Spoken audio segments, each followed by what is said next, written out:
Salam saudara, bertemu kembali. Saya Pita Hosea. Kali ini saudara, saya akan berbagi kebenaran firman Tuhan kepada saudara lewat satu topik atau tema, yaitu atribusi-atribusi atau sifat-sifat atau karakter Roh Kudus. Namun sebelum itu saudara, saya mengajak kita semua untuk berdoa. Mari kita berdoa.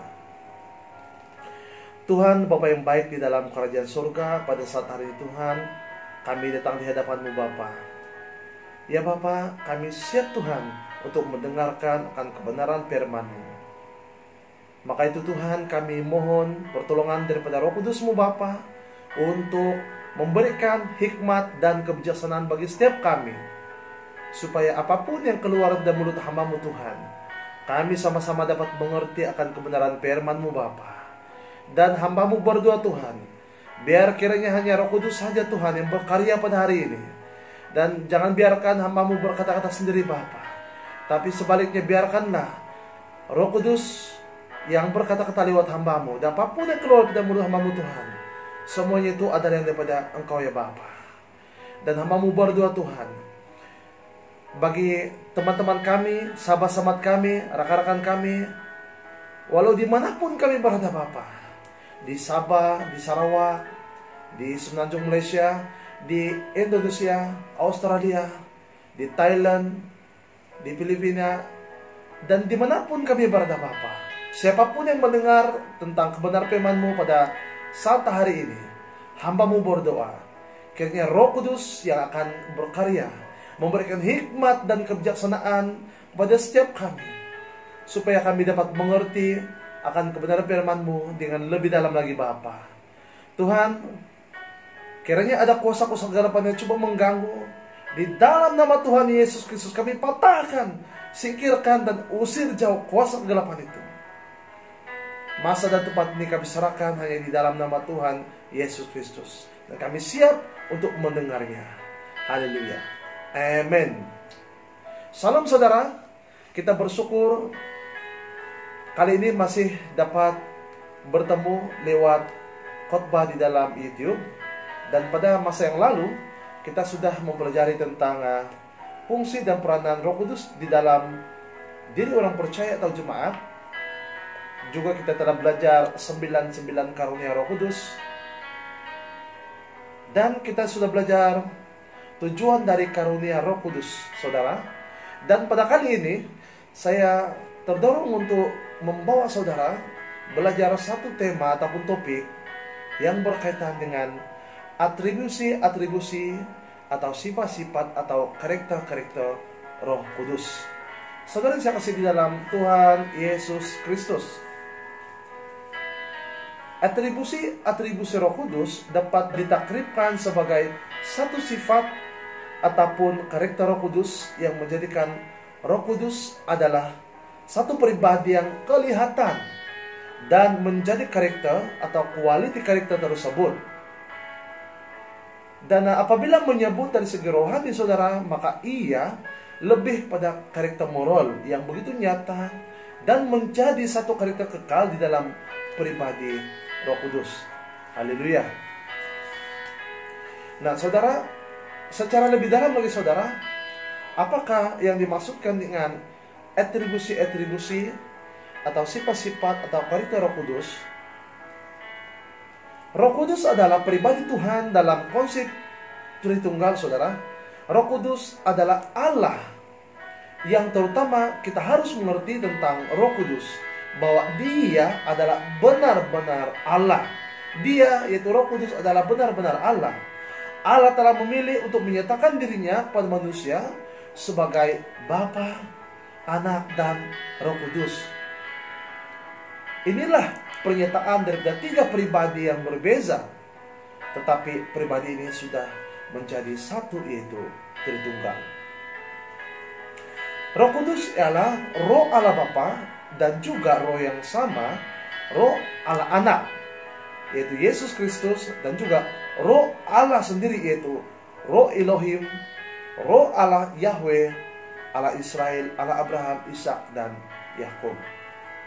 Roh Kudus, saudara, sesungguhnya merupakan oknum pribadi Allah dalam tiga pribadi.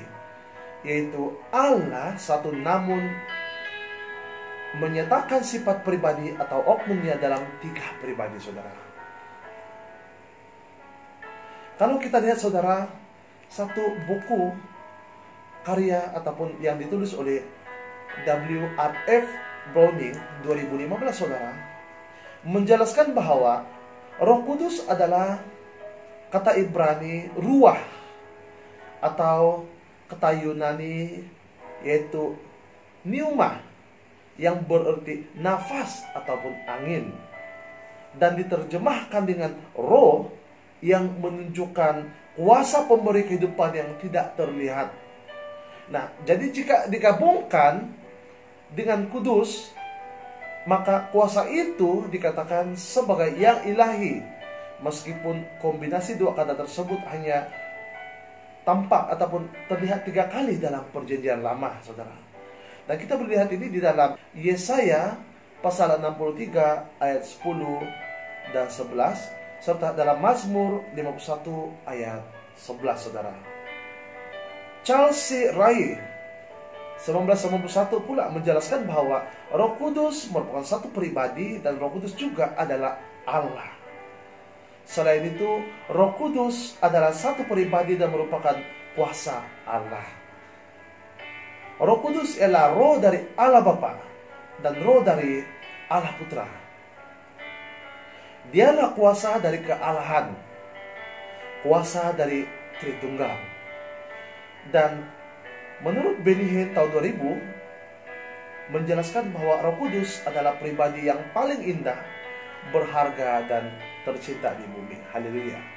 Siapapun Roh Kudus itu, saudara, ia sangat berharga di dalam diri kita sebagai orang percaya.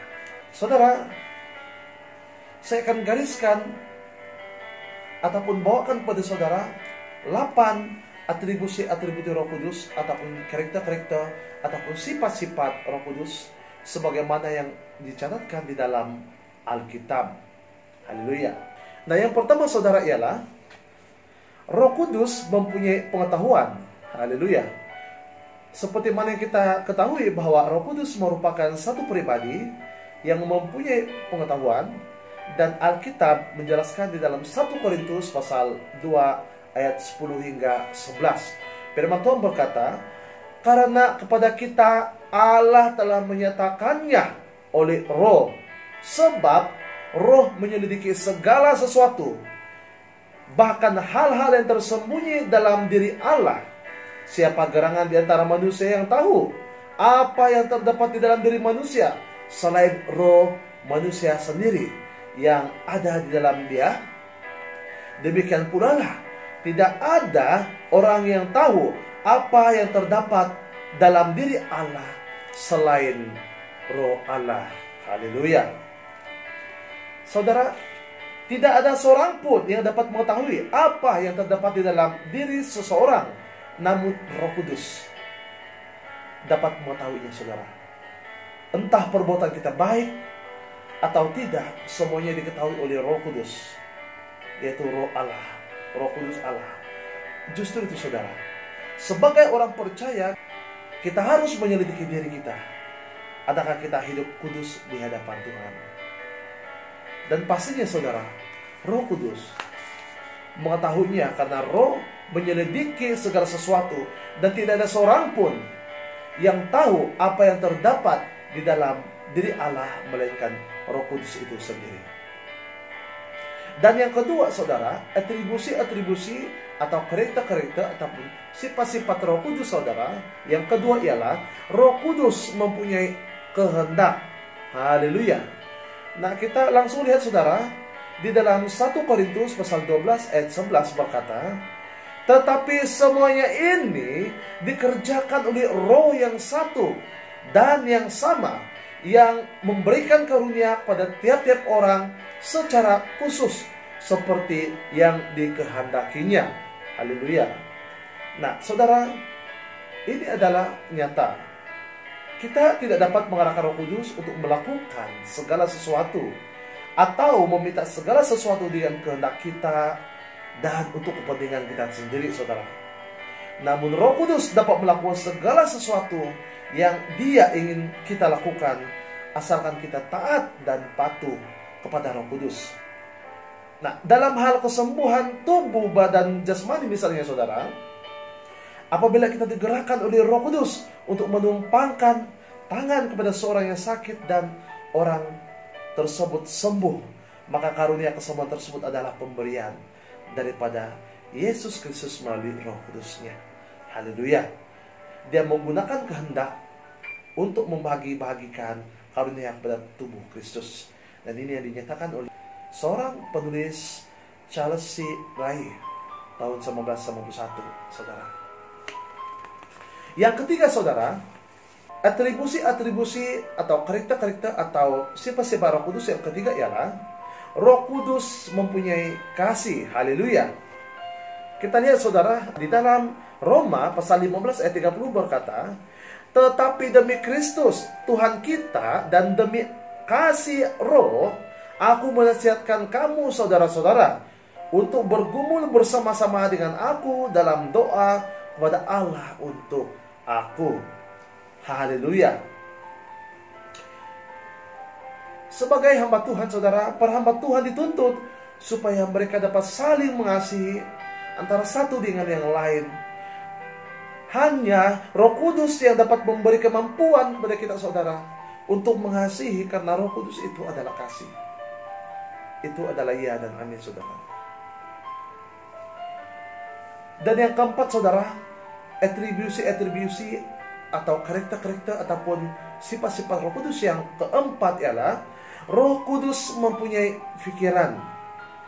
Nah, kita lihat saudara, dalam Roma pasal 8 ayat 7 berkata, dan Allah yang menyelidiki hati nurani mengetahui maksud Roh itu, yaitu bahwa Ia sesuai dengan kehendak Allah berdoa untuk orang-orang kudus. Haleluya. Kita tidak mungkin dapat berdoa dengan sendirinya, saudara, karena pikiran kita adalah terbatas. Namun Roh Kudus akan membantu dan mengajar kita untuk berdoa kepada Bapa di surga. Roh Kuduslah yang akan membantu kita berdoa dengan keluhan-keluhan yang tak terucapkan, saudara, sehingga kita menyadari yang waktu doa kita boleh mencecah sehingga berjam-jam. Justru itu, saudara, nyata sekali bahwa Roh Kudus mempunyai pikiran. Nah, kalau saudara masih lihat ataupun masih mengingati dalam siri video saya yang lepas, yaitu setia sampai ke garis akhir, di mana saya bersaksi satu kesaksian yang hidup